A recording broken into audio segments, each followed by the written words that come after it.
Welcome to Everything Co-op, bringing you information on how cooperatives can help improve your quality of life. This show is being sponsored by the National Co-op Bank, NCB.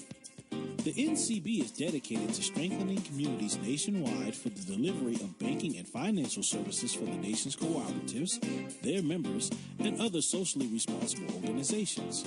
For more information on the power of community ownership, visit ncb.coop. That's ncb.coop.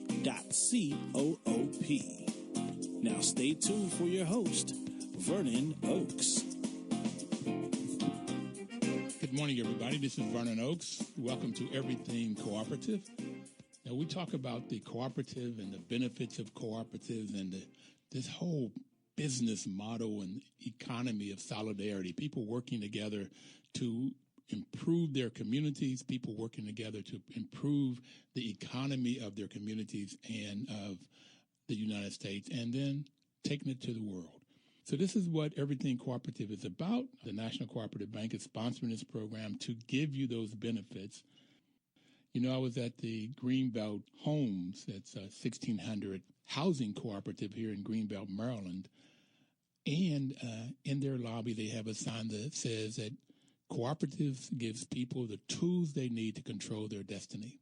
And I think that there's way too many people out here that feel like they have no control, no say, and they are at the whim of everybody else. And we used to say the man, whomever that might look like. But the co-op, you get into a co-op and you learn how to operate a business. You learn how to work together. You learn how to make the decisions that's best for the organization, for the community, and not just for each individual. So it has some distinct differences from the capitalistic model. In a capitalistic model, what I learned when I went and got the MBA and what I've espoused to was to create money for self, to create value for self. And it wasn't until 20-some years ago when I learned about a co-op model, because I started managing housing cooperatives and learning this model, that I got really excited about what it does for a group of people. We've had people on the program that had 5 people that would start a credit union in El Paso, Texas, with $5 each in the 30s. Now that's $1 billion businesses serving that community and the needs of that community, whether it's housing or education or whatever the community needs are. They have the finances for people can come in and get money to buy computer, cars, houses. So this model really, really works for people. You know, and that's what I want to talk about today is people and politics, because I had a definition of politics once. I read about it. It says that politics are when people come together to solve community problems. Boy, I wish that had been my experience with politicians. I don't get that when I look at most politicians, that most politicians don't seem to come together to solve community problems, but they come together to run for politics to either create wealth for themselves or for their friends and family members. It takes a lot of money to do a campaign. So whoever give them money, then they create policies and procedures so those people can get what they want. And often not, that's creating capital, creating financial wealth. And more often than not, the people that give them money are people that already have money, and then they create policies that will cause them to get more money. So today, I just wanted to talk a little bit, and hopefully that you can call in or will call in at 1-800-450-7876. Call in at 1-800-450-7876, and let's talk about Secretary Hillary Clinton and businessman Donald Trump. I want to talk about them in terms of the cooperative principles and values. When we look at the values of cooperatives, when we look at the values of cooperatives, we see that they have some ethical values. Honesty, openness, like transparency, openness, social responsibility, and caring for others. Cooperatives are based on the values of self-help, self-responsibility, democracy, equality, equity, and solidarity. And for these particular values, you can look at the principles to see how they are carried out. But at first, I want to talk about, and perhaps someone of you can call in and talk about, how honest do you think Hillary Clinton is and Donald Trump is? How open are they, and what kind of social responsibility do they have? And do you have a sense from their history, do they really care for other people? Or is it just their friends and family members that they are interested in? So that's what we want to talk about today. And then, given if we have time, if you call in, we can talk about the principles as it relates to the two of them. Volunteer and open membership. Do you think Hillary, from her history, both in the White House, as a Secretary of State, as a senator, do you think she would have open, that she would have policies that's inclusive of all people? You know, black, white, male, female, rich, poor, whether they're Democrat or Republican, or whether they're Muslim or Christian or Buddhist. Would she be open? Because the first principle of cooperative is volunteer and open membership. And the same for Donald Trump. And it sort of graded them. If you take this first principle, volunteer and open membership, if you thought Hillary was very open and to all people, not discriminate, then maybe she would have an A or a B. But if Donald Trump, on the other hand, if you think he's open to all members, regardless of race or gender or political affiliation or religious background, then he would have an A. But if you think that he wouldn't be, then maybe he would have a D or F. So I want to go through, first starting with ethical values of honesty, openness, social responsibility, caring for others. These ethical values. How would you rate Secretary Clinton, and how would you rate businessman Donald Trump? How would you grade him? You gave him a report card. What kind of grade would you give him on each of these? And then we would go into the principles. Good morning, Yvette. Thank you so much for bringing forth this topic. I'm glad you called in. How would you grade Secretary Clinton and businessman Trump on honesty? Well, I would actually give Secretary Clinton let's say a good grading, and I would give Donald Trump a poor grading. And I know that there's so much talk about Secretary Clinton not being honest over her emails that were reclassified. I think that that's the media kind of doing that. But I do think that Secretary Clinton is honest, but she is a part of the establishment. And that's where people talk about dishonesty. I think she's just very, very much herself, but happens to be a continuation of what we've had in the past in the Democratic Party. And I might remind folks that Bill Clinton did balance the budget and leave us with a surplus. And I think that the reason I say Trump is give him a poor is because he says that he has ethics and he has money and he has that, but he wouldn't even release his taxes. You know, he doesn't seem to be credible, and he changes his position often.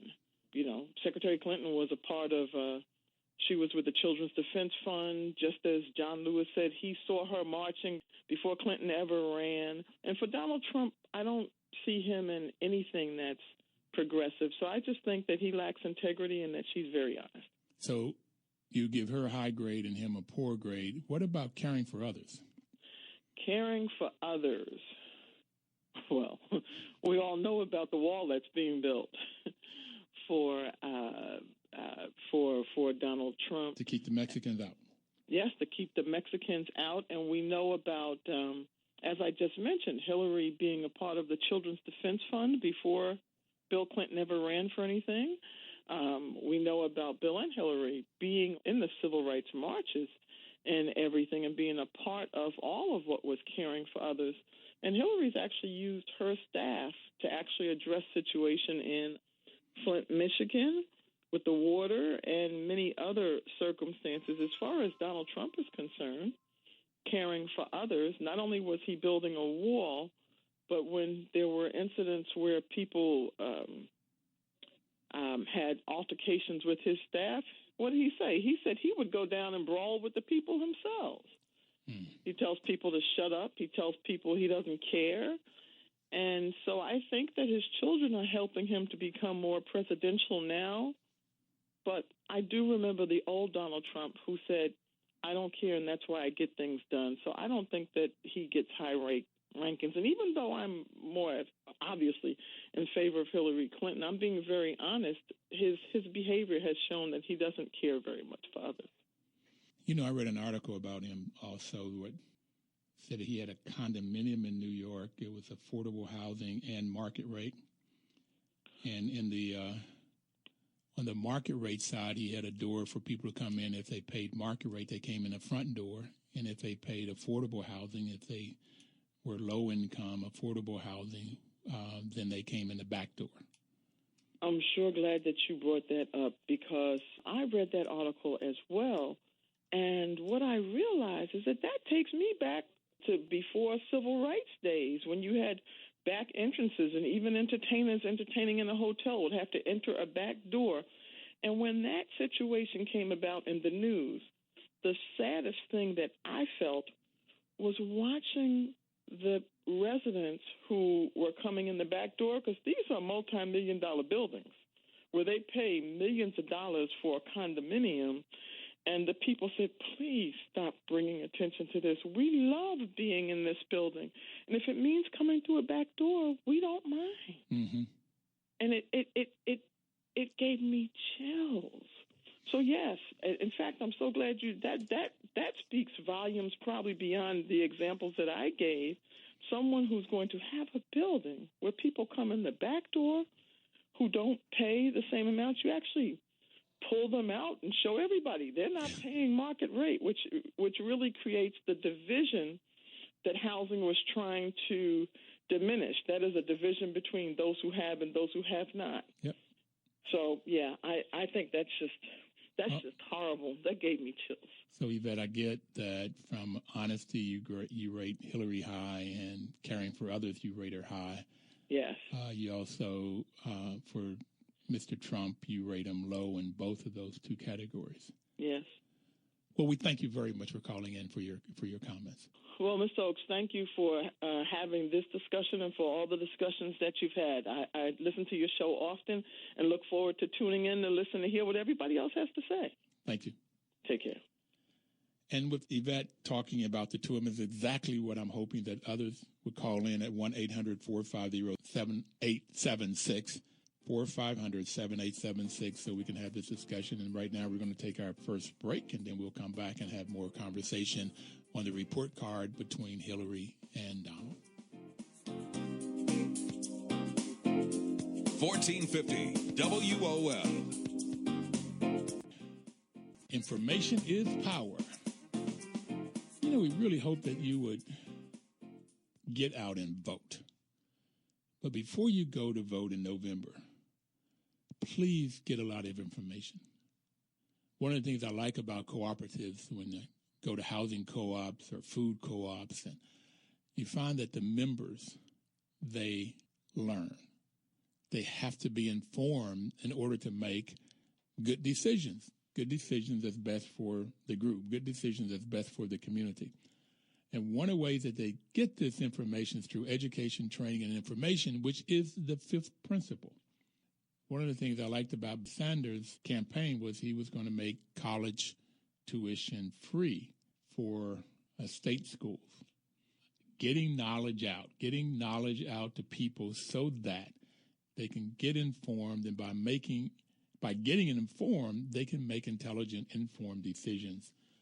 So whether you're for a Democrat and for Hillary Clinton, or a Republican for Donald Trump, or no matter who you're for, please get the information. Please get educated on the issues and talk to your friends and family members, your children, your great nephews, and help them to get educated so they'll know what the issues are, because this election is going to impact. It's going to impact all of us in a mighty, mighty way. You know, there's something called vote.coop. And vote.coop, getting information for you cooperators, the National Rural Electric Cooperatives have put this webpage together to get cooperators to sign up that they will go vote. That's vote.coop. You can get it on NCBA's webpage, or you can just go to vote.coop and get the information, register to vote, know who all of your candidates are, both for the president and for local. If you look under D.C., you see Eleanor Holmes Norton is up, and there is someone that is challenging her this year. So you can find out in your jurisdiction, wherever you live, whatever state you live, county, who is running and what their platforms are. The idea from this is to get information out so that people, in this case, cooperators, rural electric, housing co-ops, credit unions, doesn't make any difference what co-op you're in, but you could sign up for this, get the information, and then if you're not registered to vote, you can register right there to vote, or they'll tell you how to register. So please get the information about the persons that are running and what they stand for, if they're honest or not, if they are open and transparent, if they care for other people, if they care for our society, if they're social responsible people, if they're for the people or for a group of people, if they're for the masses, the labor, or if they're for the rich, the millionaires and billionaires. Well, who are they for? Sometimes somebody can be extremely honest about who they're with, what they're about, be extremely honest, and they're just not about what you might want them to be about or what you're for. Some people may say, look, I'm for billionaires. I think that they provide a lot of capital for our society, for our economy, and I think if they get money, that's what Reagan said, they'd give them money and reduce taxes and it'll trickle down. And he was real clear. That's what he was for, and that's what he was about. I just never saw it trickle down. It was sort of like it was a great idea. It sounded wonderful. If the billionaires made a lot of money, that money would trickle down to the masses of people. Well, that just did not happen. End up with more poverty, less money for programs for people. So you can be honest, open, straight, but then your politics, who you're for, what you're about, may not be what you as an individual or I as an individual would want. So it's finding somebody that's straight and honest, open, that cares for people and the people that you want them to care for. So you can call in at 1-800-450-7876. So the first principle is voluntary and open membership. The second was democratic member control. This is making sure that from a cooperative principle, that's one member, one vote if you're in a co-op. If you're in a worker cooperative, and by the way, just the definition of co-ops is any business you can think of could be a co-op. It's who owns and controls it. Who owns and controls the business. If it's owned and controlled by the workers, the employees, it's called a worker cooperative. So democratic member control for a worker cooperative is that each member would have one vote to set policies, to vote for a board of directors, to decide what major investments will happen, or when there's a surplus, decide how that surplus would be spent. One member, one vote. If it's owned and controlled by the people that uses the products or services, it's called a consumer cooperative. And you get that with credit unions and housing co-ops. You get it with some food co-ops. Food co-op could be either owned by the workers or by the people that buys the products and services. The shoppers could own it. And in some cases, it could be a hybrid where it's owned by both workers and consumers. But these are the people that own and control the business, that make the decisions. And wherever the members are, I think it was last week, we had Green Star Food Co-op, and they had both the workers and the members as owners. And then they made the decision. They voted on the board of directors. They had 1,200 members, I believe. 12,000 members, 12,000 members in Ithaca, New York, and they only had 29,000 people in Ithaca. So you had about 40%, 38 or so percent of the people in Ithaca belonged to that particular co-op, and they bought their food there. Very striving, very nice cooperative, extremely friendly. I had a couple meals there in the last 2 weeks. So you get who owns and controls the business is what dictates what kind of co-op it is. And then you have farm co-ops and you have artist co-ops where the people come together to buy the products and services that they need. The farmers, they come together to buy their seed, their fertilizer, their gas. Sometimes they buy equipment together and then they'll share that equipment. So by coming together, they'll get a better product, normally for a lower price, because they can buy in volume. And if they need equipment, tillers and different kinds of tractors, then maybe a smaller co-op could not own, or farmer could not buy one of those big tillers, but if they all pool their money together and bought it, then they can share when they're going to use it. So that's a purchasing co-op, okay? They come together to buy things that they need to buy larger volume and a lower price. So then on the other end of those is, a lot of farmers, they have a marketing co-op. We've had several people on that have marketing co-ops. Then in this case, there are people that are hired to market the farmers' products. And so these people are focused on how to get new markets, how to get a better price so the farmers can sell their products. And other thing about this is that by getting new markets, sometimes they'll increase their growing season. Sometimes they talk about value added. They may, make coleslaw or something. They may make different kind of jams or whatever that they have. They make it and then they can add value to it and then sell the value added product and get more profit and have more market. But the farmer or the artist, they are the doers. They produce the foods, and so they may not have the skill set to both buy everything that they need or the skill sets to market what they need. So they end up joining co-ops, and in these co-ops for marketing, they may have refrigerations and warehouse and trucking and whatever they might need so that they can both sell their products and get a better price. So how would Hillary Clinton or Donald Trump, how would they fare with one member, one vote? That is really looking to make sure that the people have the say, that the masses of people have the say, not just the people with money now, but the masses of people. Who would get a better grade in this category? Well, I have my view, but I hope some of you would call in at 1-800-450-7876 and tell me your view. One member, one vote, Democratic member control. And then we go to member economic participation. I really have my view on who would give a higher grade in this particular co-op principle.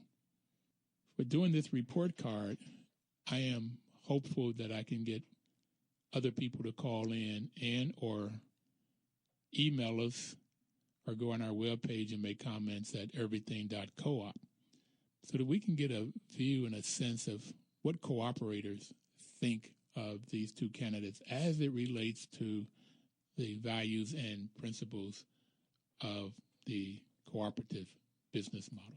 We're going to take our second break, and then we'll come back and we'll talk more about these principles and these two candidates. And I guess if we have no callers, I hope we'll get them in, then I'll tell you my view. But we'll be right back. Please don't touch that down.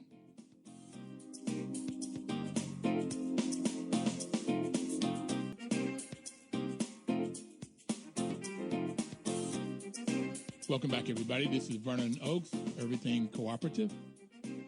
We're so glad you're listening in this morning. The National Co-op Bank is sponsoring this. The NCB's mission is to help cooperatives grow by supporting and being an advocate for America's cooperatives and their members, placing special emphasis on serving the needs of communities that are economically challenged. That is a tough mission because most banks won't touch a community that's economically challenged. They normally look to make loans with people that have assets. That if bankers normally, at least what I learned, they're interested in three things. That's getting their money back, getting their money back, and getting their money back. So they look normally for people that have assets already, and they'll make loans to them. But NCB, in creating and supporting America's cooperatives, they're also focused on communities that are economically challenged, like Detroit. They did a lot of work in Detroit. And their customers are all types of co-ops. So it's always a pleasure working with them and talking about them because they do just a wonderful job. The other thing we want to talk about a little bit is the National Cooperative Business Association, CLUSA. They're celebrating their 100th anniversary this year. 100 years. They started in March of 1916. They build sustainable economic development through cooperative businesses. They do advocacy work. They've got an anniversary roast coffee. You can find it on their webpage by Pachamama, which means Mother Earth. So there's a lot that NCBA is doing and have done over 100 years. Advancing, promoting, and defending the cooperative business model is basically their mission. And also on their webpage, you can go to this co-op vote, which is vote.coop, to get information there. So we're going to go back to talking about the principles, the cooperative principles, and to try to get some sense of Donald Trump, if you will, versus Hillary Clinton. We're going to take our break, and then we'll come back, and we'll talk more about these principles and these two candidates. And I guess if we have no callers, I hope we'll get them in, then I'll tell you my view. But we'll be right back. Please don't touch that down. 1450 WOL. Welcome back, everybody. This is Vernon Oakes on Everything.Cooperative, talking about the benefits and the values of the cooperative business model. But looking at these principles, we talked about voluntary and open membership. We talked about democratic member control, then member economic participation. That's where members will contribute. This is into a cooperative. Members will contribute something. There's normally a membership fee, some kind of buy-in. But the other side of that is if there's surplus or profits, then those profits or surpluses are divided back out to the members. If the members vote for them to be divided back out, the members decide what happens to the surpluses. It could be that the members would decide to keep the surplus in the business to grow the business. It could be that the members would decide that a certain portion of that will help develop other co-ops or other businesses or help solve some other community issue besides the one that the co-op is helping to resolve. So the co-op, and this is why this control is so important, the co-op memberships decide what to do with surpluses, and they decide how much membership fee each person has to pay in order to get in. We talked to Green Star last week. Their membership fee was $9. So it doesn't have to be a lot. The fourth one is autonomy and independence. But I guess the big question on this membership economic participation is, this is a way that everyday people can create financial wealth. If the business makes money, then the members make money. Would Hillary Clinton create policies and procedures that would allow everyday people to make money? Would she create cooperative policies, create money to help develop worker cooperatives or housing cooperatives? Right now in HUD, most of the money that is granted out, given out, is given out for apartment buildings, and most of the people that own apartment buildings are people that already own money. So that your everyday person does not have an opportunity to both live in a building and be able to create wealth while living there. They won't have the opportunity to have a say on what are the policies and procedures for that building. So this is a question, and the same thing for Donald Trump, who has created his wealth in real estate, mostly. Would he create policies as the president of the U.S.? Would he put forth policies or support policies that would help everyday people to participate in this financial wealth? We've talked before that in America right now, there's a huge divide happening it's already here, and it keeps happening more and more, where people that have money make more and more money, and where people that have no money get worse and worse off. So which one of these? Diane, what's your comment? Well, I'm just curious in the call. I think you're talking about the honesty of the presidential candidates. Yeah, what we're looking at are the different cooperative principles and looking to see how each candidate, we think, and in one case is honesty. That's the first cooperative value, is honesty. And so what do you think Hillary Clinton is in terms of honesty, or Donald Trump? In terms of her honesty in reference to cooperative principles? No, just her honesty, period.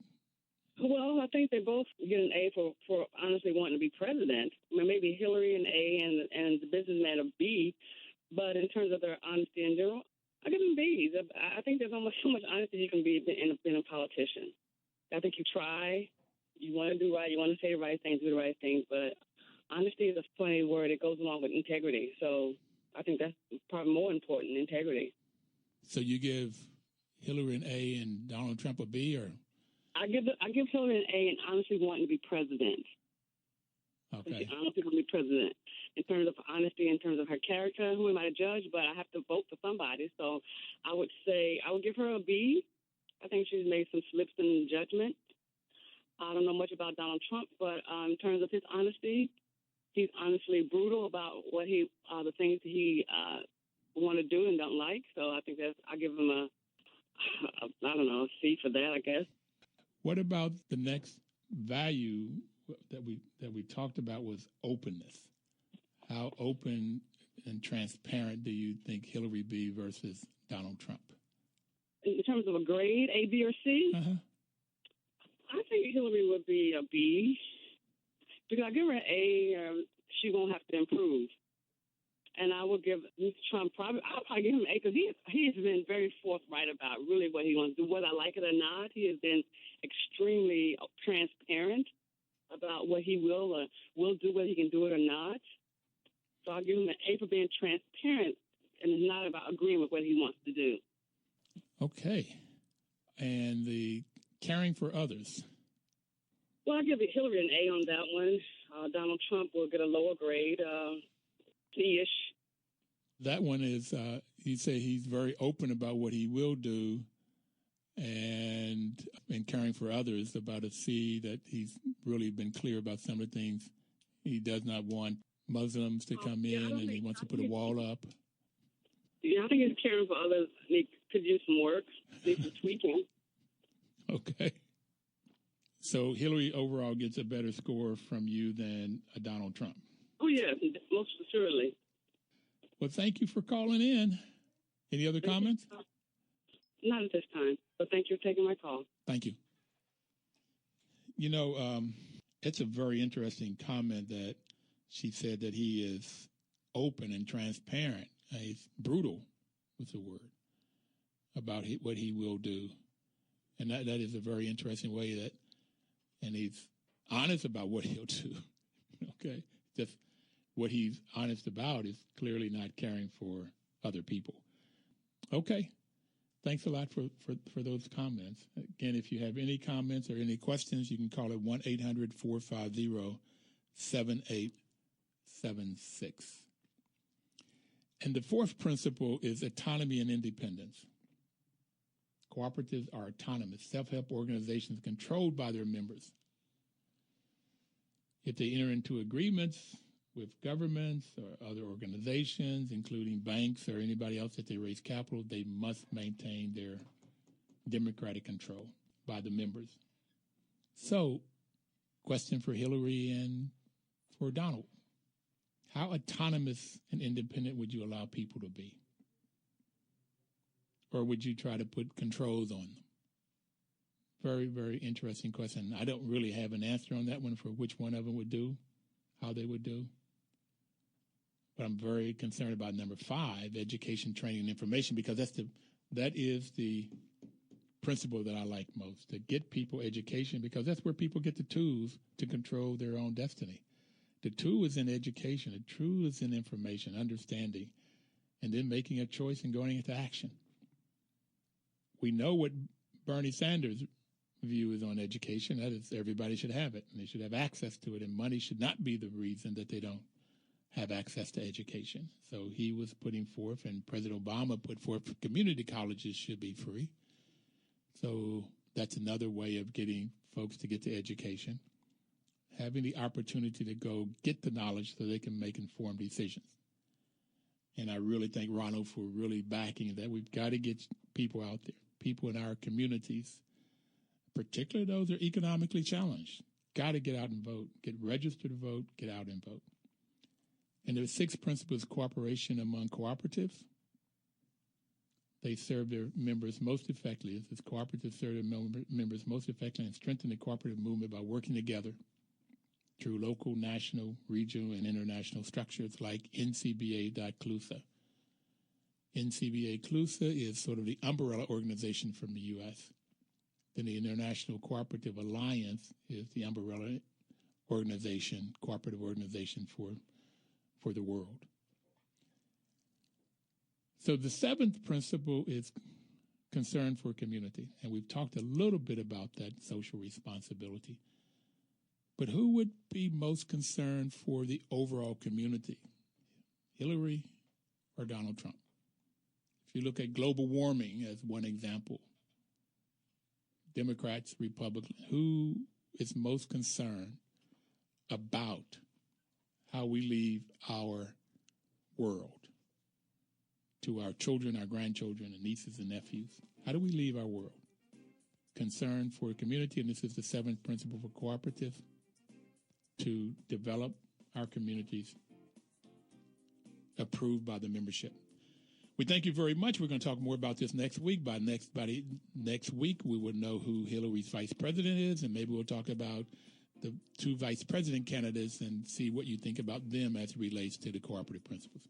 In the meantime, have a wonderful week, and please work cooperatively. Thank you. 1450 WOL.